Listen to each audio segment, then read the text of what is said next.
All right, I figured, like I said in my board demo video, I wanted to do kind of a separate talk through of like the mastermind, kind of like how I set it up. Not because my way is like the best way or something, but just I kind of wish more mastermind people would talk about that sort of thing. Because like I've gotten some of my best ideas from talking to like other guys that use the mastermind, and they might tell me how they do something, and either I just straight up steal their idea, which you'll see some examples of, and I'm just like, oh, that's a really great idea, I'm gonna do that. Or it kind of like gets my wheels turning for like a way that I would want to do something. I'd be like, oh, well, if that's possible, I wonder if I can do this kind of thing. So that's the hope. I hope that you either get some ideas to steal from, either from me or ideas I've stolen from somebody else, or something about the way that I do it and thinking about it. You're like, maybe I can figure out a way to do this. I love kicking that stuff around. So leave a comment, send me an email, whatever. I love to talk through that kind of stuff and figure out cooler ways to use stuff. Excuse me. So page one is pretty standard. On the bottom row is all presets based on whatever the song is. I kind of wish that I would have.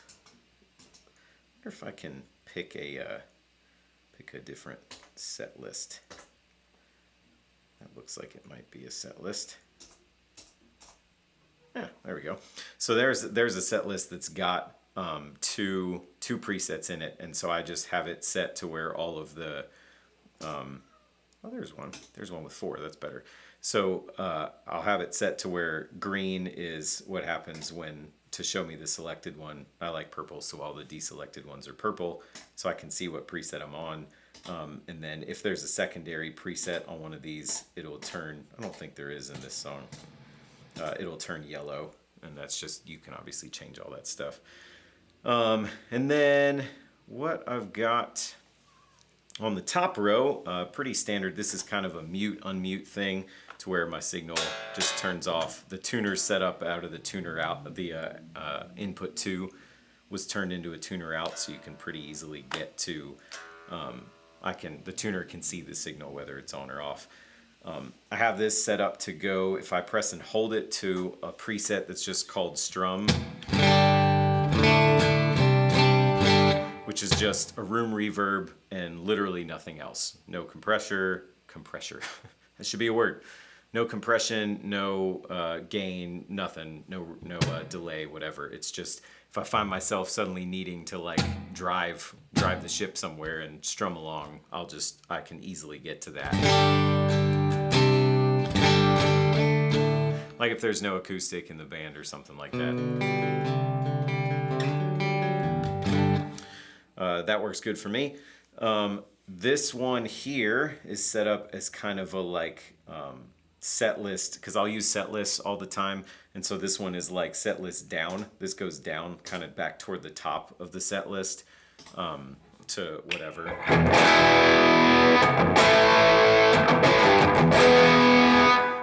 Didn't need to do that, just felt like it. It said stack and it sounded like it'd be nasty, and it was. And then it makes this one on a second press will turn off all my wet effects. So you'll watch the light on those two go red. Makes me look stupid. There it goes. Just turns them off so it becomes dry.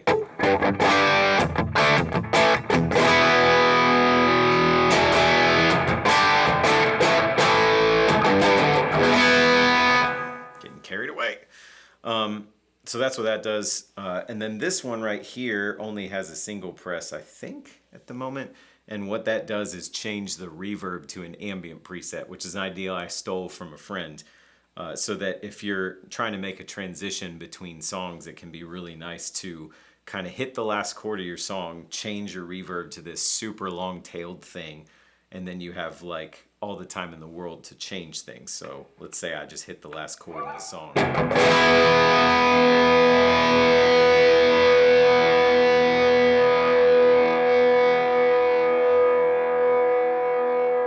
You can go out and have a bite and come back and still be sustaining. And then it kind of naturally, when you turn it off, it kind of naturally starts to tail off a little quicker.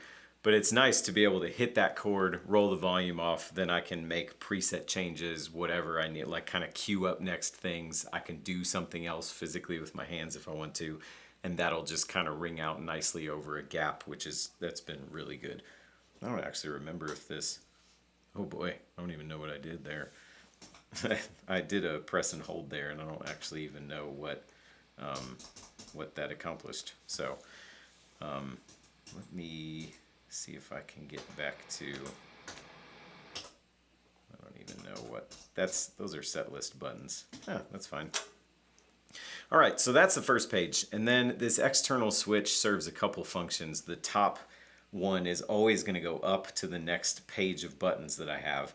The bottom one will go down to the next song in my set list, whatever that is. And like I said, this one goes back toward the top of the set list when I want to reset it. This one goes down to the next song. I don't know, it just made sense to me to do it that way, so I do it that way. Whereas this top one will go up to the next page that I have set up, which is kind of how I'll explore those. And then this bottom one, I have also, if I press and hold it, it will skip to what's page 5 for me on this, which I end up calling flow. And so on this page is just got a bunch of presets to like fill space. Like if there's an unplanned thing that's happening, or I just want to like literally go with the flow of what's happening, there's a tap tempo set up. There's several presets for swelling. There's like a more aggressive swell. One with some chorus in it.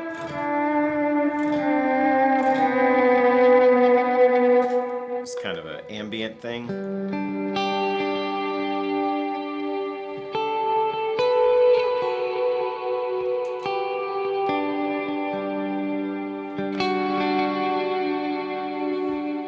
don't remember what these other ones. Ooh, organy.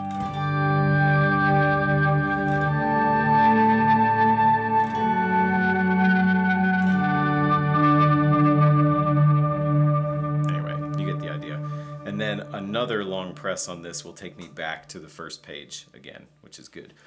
That's a page that I want to get to quickly sometimes.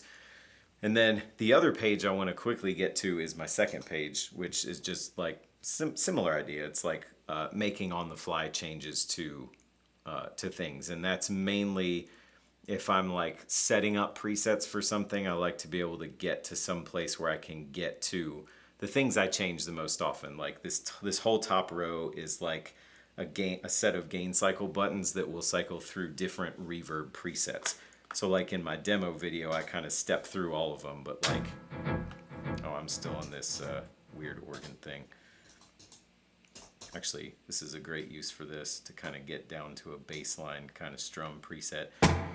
That's just my kind of room reverb, but then I can go up. You get it, quickly cycle through things. This one's my chorus pedal, on and off. And then these three are all gain cycles, or all IA cycle buttons, sorry, that cycle through the gains, different gain stages. So you got, I'll go back here, so you got clean, just a comp,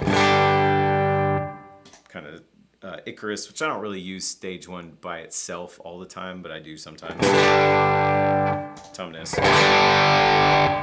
Stack. Rouse. Rat. And then on this one, I'll just add a compressor to them. So this is the Icarus plus the compressor. Tumness plus compressor. Which I assure you I never use, but it's there in case I would need it.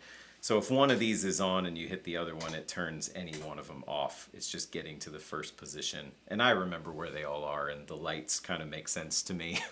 They probably don't to you, but I kind of put them in a way that I'm like, yeah, I know what preset I'm on. So that's the second page, and I'll find I like getting there and to that flow page quickly, which is why that's set up that way. The third page is another ginormous set of IA cycle buttons. There can only be one of them on at a time, but you can have like 3 presets in any of them, and they're all delays. So this one was a pain in the butt to program, but it has made programming presets and songs like a lot easier because I've already got my most used kind of tap divisions and stuff all, and like delay characters all kind of laid out here. And so I can get pretty close to what a song's trying to do right away because the delay is set up to receive tap tempo from the song. So like I have song tempos set up in the Mastermind for every song since I'm always in song and set list and preset mode. And so, if I want like a pretty, let's say a dotted eighth delay that's just kind of rhythmic, it just adds a little something, but it's not like a hook. I just want it to stay out of the way. Well, I've got a rhythm dotted eighth. Gain wise, I probably don't want that. Let's go with the compressor instead, or Icarus, I guess. It's not in the way.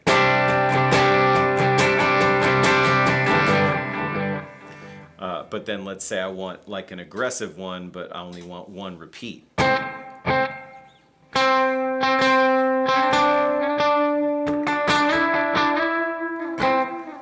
Same kind of thing. Tape delays I like a lot, so like eighth note tape delay. And then I'll have like a typical, like a really clean delay that's like a little more present and will last a little longer. Let's get an eighth note there.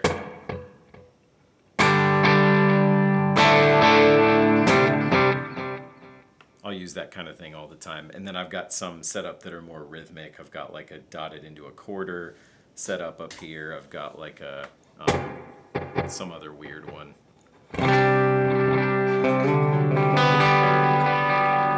You get the idea. And then I just have subdivisions for each one. So in the rhythmic delays, I've got 4 quarter, dotted eighth, and eighth note. And then in the single delays, I've got those. The tape delays have them. The clean delays have them. And then I have a couple miscellaneous settings. And like I said, it was a pain to program, but I can change on the fly pretty easily if I'm trying to be like, is there a dotted eighth or an eighth note in this song or whatever? What sounds best for this part, that kind of thing. I can get there pretty quick. Next page up is more just miscellaneous stuff. This is control over the mono stereo sum box that's on the board. Purple is stereo mode. This is mono mode. Kind of sums the whole signal, which you can hear probably. You can hear how narrow it gets. Ah, the glory of stereo. These are all set list buttons. This one kind of turns on all songs, this yellow one, and this is kind of set list up and down, which I clearly don't use very much because I can't remember which one is up and down. And then I'm like, okay, so down means toward set list 1, which kind of feels like the top to me. That's always weird. This is a set of IAA cycle buttons that cycle through my POG presets, so you can see the little POG LED jumping around to different presets there. This one turns on and off the old bit crusher here. And then up to page 5 is that flow page. And I have some other ones after that I'll set up to like shoot things out. So I'll set up IA buttons to like shoot out 2 drives really quick. So I just, with one press, I can turn one drive on and then the next drive on and that one off kind of thing. Just back and forth. So I don't have those like accessible all the time, but I'll use them when I'm just at home and messing around with stuff. So I think that's the whole deal with the Mastermind. So maybe that stirs something in your own brain about loops page. Yeah, that's it. And then it's back to the beginning. But yeah, like I said, leave a comment if you got a question. I love kicking this stuff around, so let me know. And sorry you heard my computer fan noise the whole time and that it apparently is about to rain and got really dark. So anyway, that's it. See ya.